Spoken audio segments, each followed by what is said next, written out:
Welcome to the Agent of Wealth podcast with Marc Bautis from Bautis Financial. In this podcast, Marc helps guide you towards financial freedom, ensure you never run out of money, and create a balance in life that prioritizes what is most important to you. Join us for this journey as Marc draws from years of expertise and guest experts to solve the multiple wealth building challenges involved in your financial life.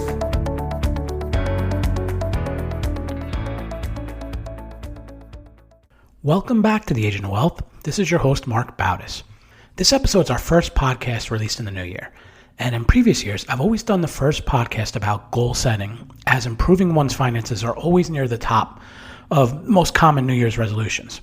On today's episode, we're still going to talk about how you can improve your financial picture in the new year, but we're going to talk about it through how putting a financial plan together, and specifically a one-page financial plan, can help you with that. The typical financial plan, it's like 100 pages long, contains everything from balance sheets, financial risk, projection scenarios, cash flow analysis, and half of it's disclosures. And it's all good data, especially for someone who loves numbers like myself. But what I've come to realize over the past couple of years is that clients appreciate more of an executive summary of their financial plan rather than looking at and going through the full-blown plan. So in today's episode, we'll talk about what the one-page plan is, why it's important, and how you can generate one. When it comes to managing your finances, there's power in simplicity. Simplicity not only reduces cognitive load associated with financial decision-making, but it also minimizes the likelihood of costly mistakes or missteps. It fosters a sense of discipline and accountability, allowing individuals to allocate resources towards their goals, whether that's debt repayment, saving for the future, pursuing meaningful experiences. And what's more simple than seeing your full financial health at a glance, or a dashboard, you can call it. So that's exactly what a one-page financial plan is. Financial planning, as we know it, it's evolving from this annual display of technical printouts and towards advice engagement. And there's always an ongoing or always changing advisor-client conversation. And there's now a heightened demand for information that's reliable, quickly produced, easily digestible, and so that it can be used to help make financial decisions. Principal Financial Group performed a study that concluded we make over 35,000 decisions per day. However, 7 out of 10 people postpone major financial decisions. And what the research found is that what's largely driving the procrastination, it's the lack of the right, confident mindset. Well, the one-page plan, it aims to change that. All right, so now on to answer the question of what actually is a one-page financial plan. I mentioned it's a concise, simplified document that outlines an individual or a household's financial goals, strategies, and key information. It's designed to provide clear, easily digestible overview of someone's financial situation and their objectives. I talked about this 100-page plan that used to be generated. There still is that data behind the one-page plan, but what this one-page plan aims to do is distill complex financial matters into a straightforward format. So what do we include in the one-page financial plan? Everyone's plan is different. So a retiree may be different than someone who's just starting a family, but they all contain some common elements. First, there's a goal summary. What this really shows is the probability of success of reaching your specific goals. It could be retirement, children's education, buying a vacation home. You can think of this section as showing a heat thermometer for each goal, right? The thermometer, if you're not close to meeting your goal, it's going to show a red color. If you're close but not there yet, it'll show yellow. And if you're on track, it'll show green. And it'll show also the percentage that you are towards your goal. Because every goal, there's an asset or a capital that's required to hit a goal. And then there's how close will you get to that goal, which is time bound most of the time. And so we can put a percentage of how on track you are to hit that goal. The goal summary, it answers the question of how am I doing? So whether you got a 10% or a 5% or a 20% return on your portfolio, sure, it's important and people are interested and concerned about it, but it shouldn't matter as much as answering that question, am I on track to do the things that I want to do with my finances? Here we have this example of a high-level metric, this goal summary. However, what we can do is we can use the data to dig into things that we may need or that we can do to make an improvement. So for example, let's say you're in the red on one of your goals, and let's say that's, having enough funds available to cover 100% of your child's education costs. So how we approach this is, the goal summary identifies that there may be a concern or there may be a problem with a specific goal. We can look at options available to get on track, like save more each month to your 529, or save in a lump sum now, or look at other options for covering the cost of college. That could mean something like not covering 100%, but covering 90%, and the other 10% is covered, doing something else. But not just identifying what are the options, but how do those options fit into the other goals that you have, which can help you with prioritizing. What are the most important goals? No one has an endless supply of money, so a lot of times goals have to be prioritized. Maybe funding 100% of your kid's college is the most important thing to you, even if that means that you'll have to work an extra year before retiring. So we can run that scenario and see how that plays out and see if that is a change that you'd want to make. And that's all, identified in this goal summary. The plan also shows a current breakdown of your assets. It could be investments, it could be cash, it could be what's in a retirement account or a trust, and how they're projected to grow over time. We also show what's called a Monte Carlo simulation. So another question, in addition to am I on track, that I get is, will I run out of money? So what this Monte Carlo simulation section does, it shows a year-by-year depiction of your assets growing or being depleted over time.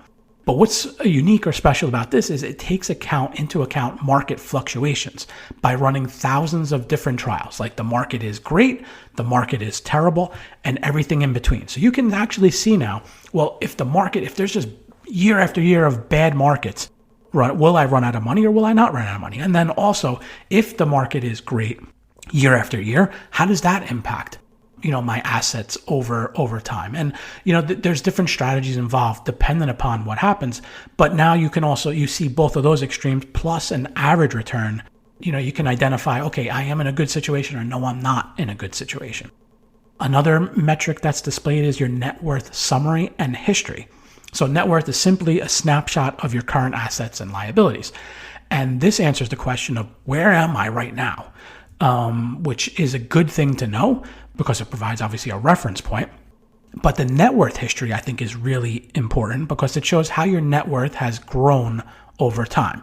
So a common theme I hear from people is, I don't feel like I'm really making any progress financially, until I show them how their net worth has grown over time. And it actually is a psychologically or emotionally benefiting thing to see that, yes, they are making progress, and you can actually quantify the progress over time and how their net worth has grown and what percentage each year that it's growing. We also like to show the assets that someone has, but broken up by tax type. So you get a breakdown of what accounts that you have are considered taxable, tax deferred, and tax free. So the assets will all be taxed differently, and that's both as they're growing or when you have them and when you withdraw from them.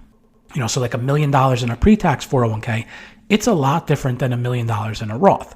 And so it's really important to understand the tax difference of each account and how withdrawing or how it will be taxed will impact you financially. We also show a cash flow overview. And this is a lot of times for retirees. So it shows how their expenses will be covered from what sources of income or what sources of assets. So that could be a salary, a social security, required minimum distributions, withdrawals. Like I said, it's really popular if you're retired, and probably on the plan, it's the metric or the section that has the most detail. It answers the question of, how am I going to rebuild my paycheck? What are the available income sources or assets that I can use? What amount each year is coming from each of these buckets?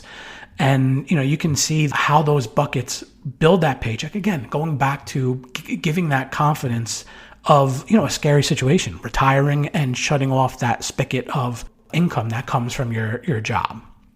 Another one of the main sections we include are next steps. So these are the items that when we collaborate and have a meeting that you'd like to, or that makes sense, or that you'd like to work on in the near term. Now, there are many areas that go into a financial plan. So you have some high-level examples of these areas include investment planning, estate planning, retirement planning, risk management, cash flow, budgeting, assistance to loved ones, taxes.